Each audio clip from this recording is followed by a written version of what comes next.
everyone, it's Shane Conto, your Wasteland reviewer, and welcome to the Wasteland Watchlist here on the SPDM Crew podcasting network. And this is my weekly show where my guests and I play a little bit of movie roulette and pick a random film from my enormous, obnoxious movie watch list of over 8,000 films, and they can basically be anything. And somehow we found a very commercial, like big movie from the 90s that I just happen to never have seen. But joining me for this episode is my buddy Luke. Luke, thank you so much for coming on. Hey, enormous and obnoxious. That's how some people call me. Hey, that's me. Zing. There you go. Luke knows how to play this podcast game. Yes. We're going to be talking about 1998's Enemy of the State, which, yes, this is actually a pretty big movie that I just had never gotten around to seeing. I've heard of it. I might have seen parts of it, but here we are. This film released one day after my 7th birthday, November 20th, 1998. This is an 132-minute film directed by Tony Scott, who... If you couldn't tell, by looking at the movie. Yes, who really had a very distinct look. And I'm going to just casually read off the cast here. We got Will Smith, Gene Hackman, Jon Voight, Tom Sizemore, Jason Robards, Regina King, Gabriel Byrne, Barry Pepper, Jake Busey, Jack Black, Seth Green, Jamie Kennedy, Jason Lee, Lisa Bonet. What? I remember watching the credits at the beginning. I'm like, who's in this movie? Yep. There's so many people in this movie. This was budgeted around $90 million and made $250 million at the worldwide box office. The screenwriter worked on the script for 2 years under the guidance of Jerry Bruckheimer, because damn does this feel like a Jerry Bruckheimer movie. 100%. I saw the Bruckheimer production, I'm like, yes. I'm like, to the 90s. Back to the 90s we go. Oliver Stone showed interest in the project.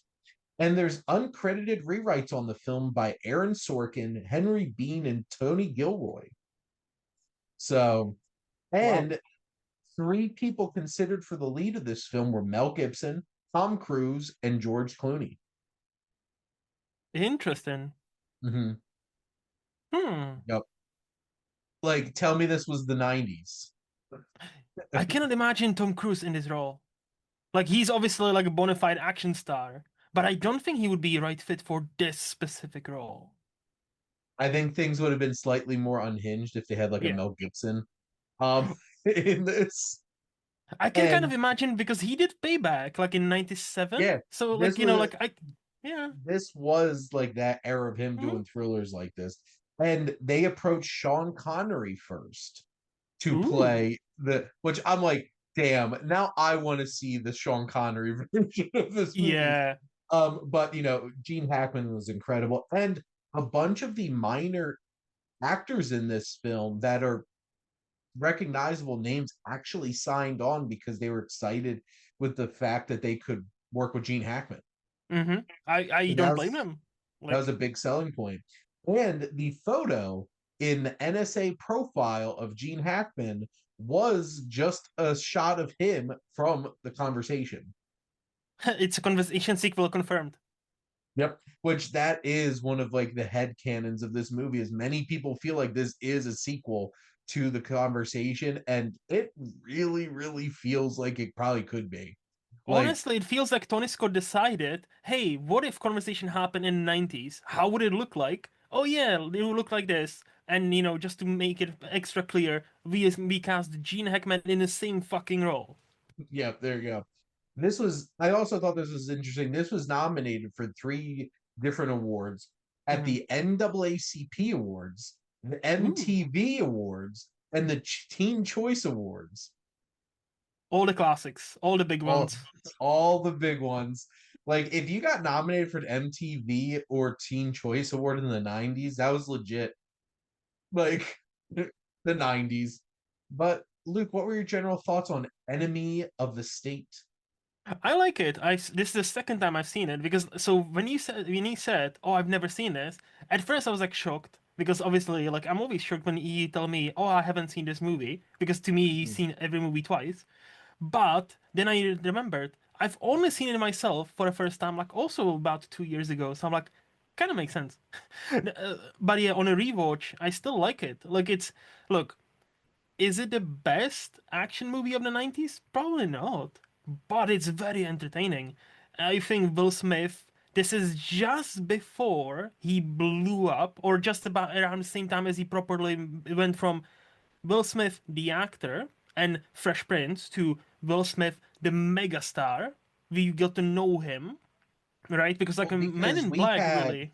we had Independence Day, Men Mm-hmm. in Black, and Mm-hmm. then this. Yes. So I So think that like kind of like basically cemented him. Oh, he cannot. He doesn't have to do just like blockbusters, or he doesn't have to do just quote unquote comedies like in Men in Black. Even though Men in Black is more than just a comedy.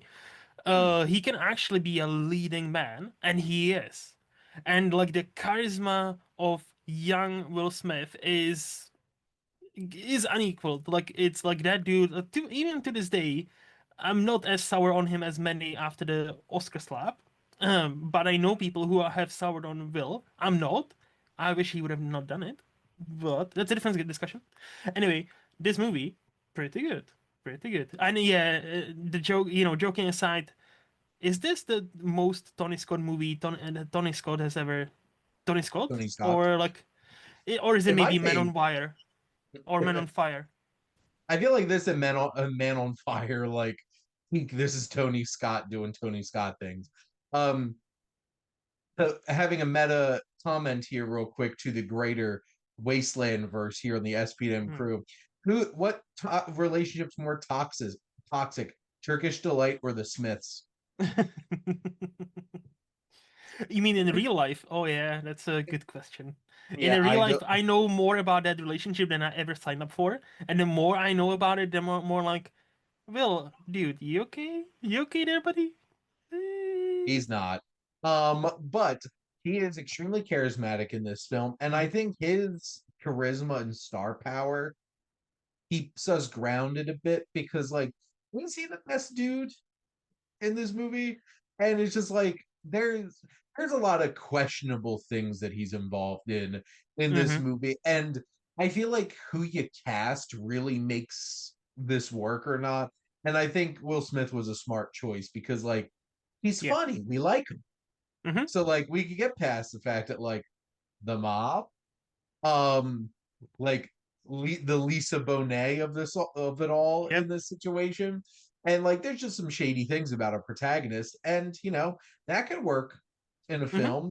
There's no rule that says that you can't have a shady protagonist, but when you cast Will Smith, it just makes them more likable, I guess.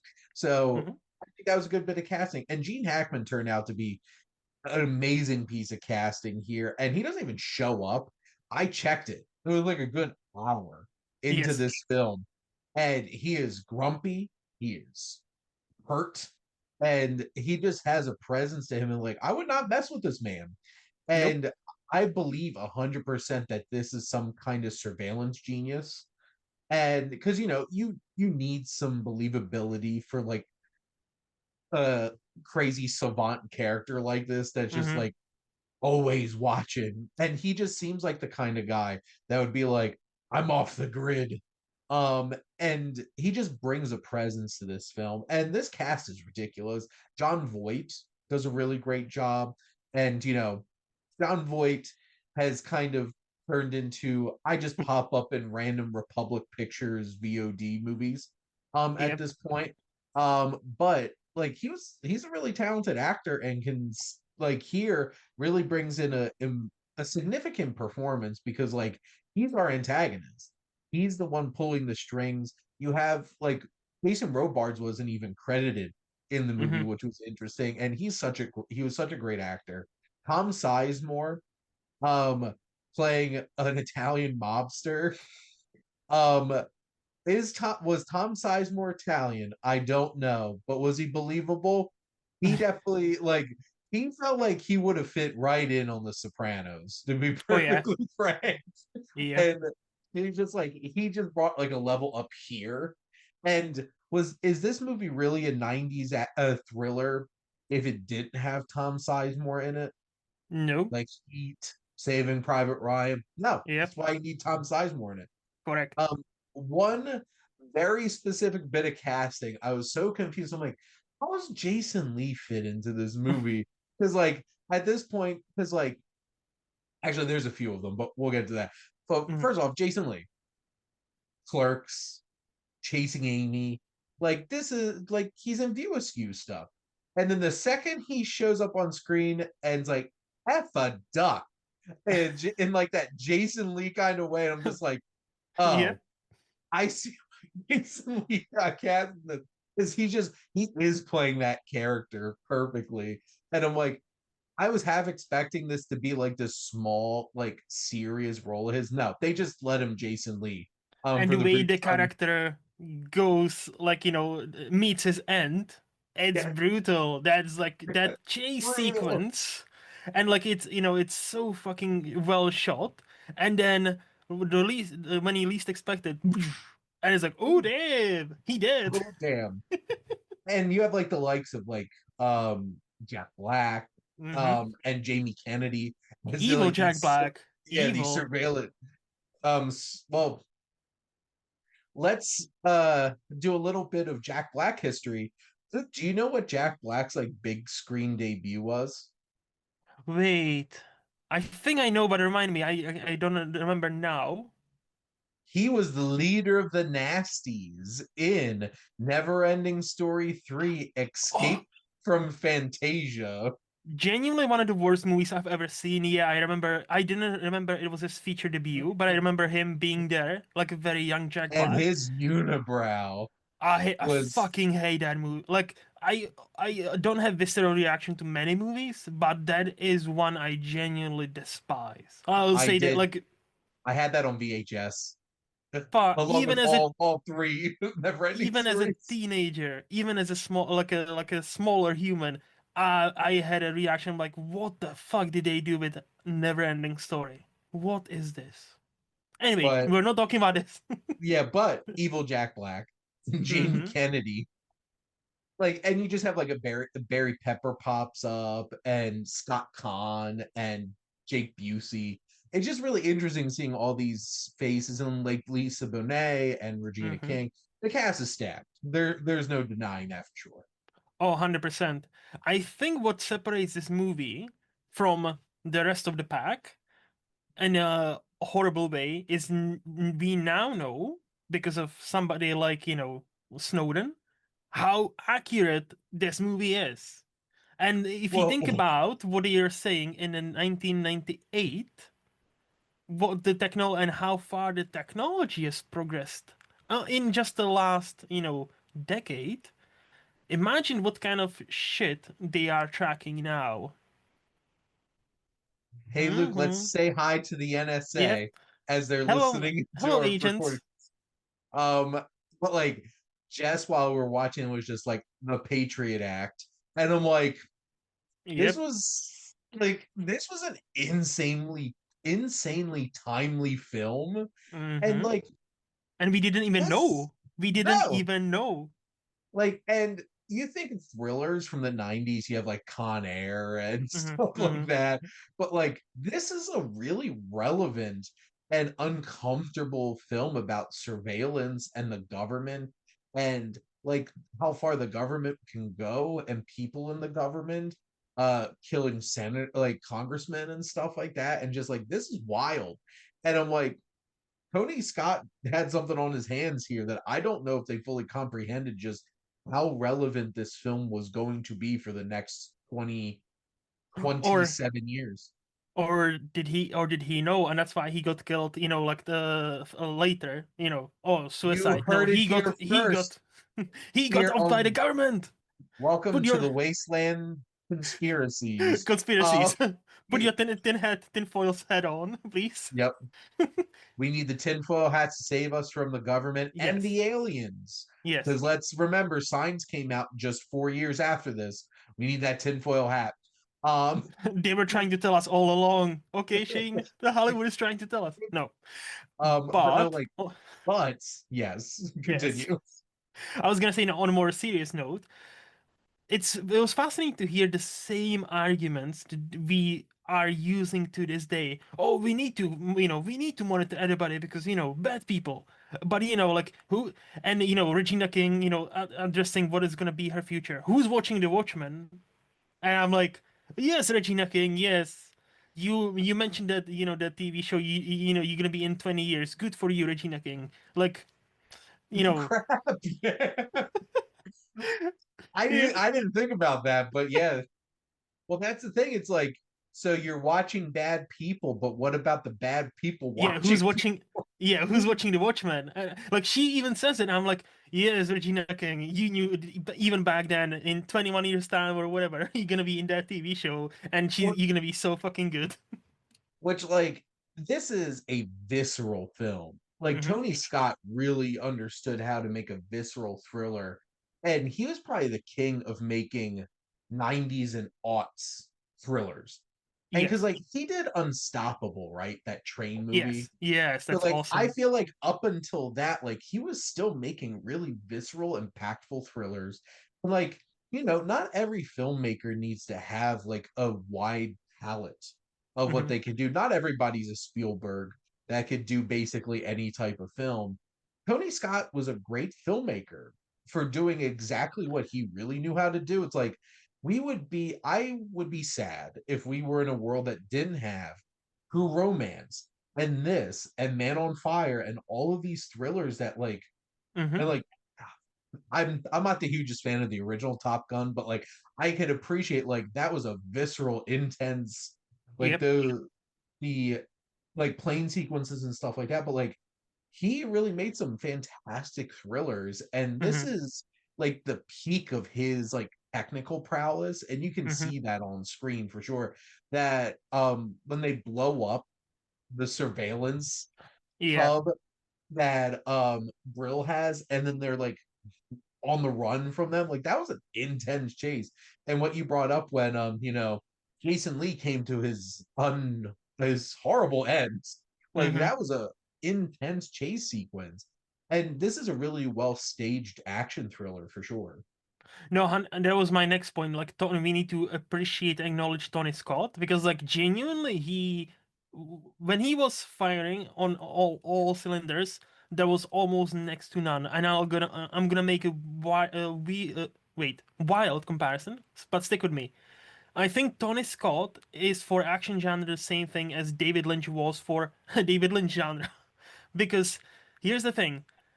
How many movies since in like 90s we've seen try to emulate this quick edits, quick action, do do do do do do do, and And it how many of sucks. them fail? Yeah, exactly. How many of them fail? But this one, Man on Fire, Unstoppable, those movies are all quick. They are, especially this one. There are quick cuts all over the place, but you're never like, it never feels like, oh, we're masking bad stunts. No, no, no. He's got the cuts because that's what he wants that movie to look like, and you're never confused where we are. You're never confused about like like the where we are like in a scene, what's happening, because he had a knack to how to make those scenes his way. And I think many action directors, even today, still trying to emulate that. I think the only person who succeeded, possibly, and even maybe improved upon it, off the top of my head, Paul Greengrass with Bourne Yep. trilogy. Or I was thinking, Bourne duology, he only directed the second and third. yeah. He didn't direct the first one, yes. Or like Doug Lyman. Yes, I yeah, Doug think Liman. like Doug Lyman, I think took a little bit of a Hmm. well, No, Doug Liman is different. Like I think Paul yeah, Greengrass is definitely one of those like, oh, quick cut, edit, edit, edit, edit, edit, edit. But also, again, it works. Those yeah. two, I can only genuinely think are the only example. Tony Scott and Paul Greengrass are masters of this specific niche craft that should be fucking niche. But unfortunately, in modern day Hollywood, this is like, hey, It we turned don't into know how everything. to, yeah, how to mask this, like, this stunt guy that, that we need to have instead of this A-lister who cannot be injured. So let's cut around it and let's make it confusing so you cannot at least tell this is a stunt person. And You I'm mean like, Liam Neeson hopping a fence in 14 edits? oh yeah, that always cracks me up. So, real quick, I'm going to keep this diversion quick. To your point, Hmm. just watch the new documentary Wick is Pain, Hmm. and it's all about the making of the John Wick franchise. Hmm. It took Christopher McQuarrie and Tad Stahelski and honestly George Miller Hmm. to take action movies back from this style that was ruining action movies because people couldn't do what Tony Scott did and Yes. Paul Greengrass did. And it's just like, thank God for them that we Hmm. could finally have some like inventive, intense, and engrossing and in camera action movies again. But just leave Tony Scott's style to Tony Scott because Tony Scott knew what he was doing. And yeah, and to that point, since we're still talking about him, I genuinely like I made a joke about it earlier, but I genuinely was shocked and saddened when I heard that he passed away in 2013, I believe. And I wish he would still be around because genuinely he was one of those directors I would be interested in what kind of not just action movie, but what kind of movies he would be producing and making today. Because like again, not all of his movies are bombs or like not bombs but like great movies, but at least there's still something that he was gonna do that nobody other knew how to do, or nobody knew how to do as well as him. So all his movies at least give you some sort of ride. Like some movies talk to your soul, and some movies are, hey, let's go on this ride and you're gonna be entertained. And I think this movie is that. It's not perfect, but hey, let's go on this ride and you'll be entertained by Will Smith's charisma, Regina King's awesomeness, like Tony Scott's direction, Gene Hackman's like, hey, we don't trust the government because government spies on us too much, which he was absolutely right. Yeah. One of the Well, this is like peak 90. I like it, like this might be one of the peak 90s movies ever. and because like he did Crimson Tide 3 years before That's this incredible film.